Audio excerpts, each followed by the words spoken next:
Cześć, jak się macie? I wanted to show you a new thing that I added to my website, a new feature in the exercises module. So when you open my website, navigate to exercises and you open an exercise. Let's choose this one. There is a new button, print. After you click it, you get a new modal window with generated PDF file for this exercise.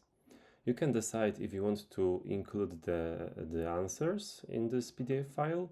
If you click this checkbox, there will be another page at the end of this PDF with all the answers.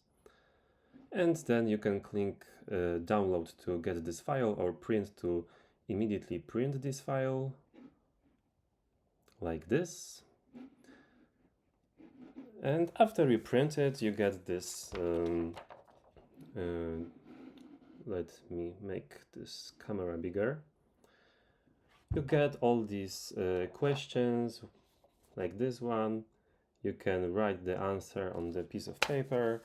Here a different kind of exercise with ABC answers.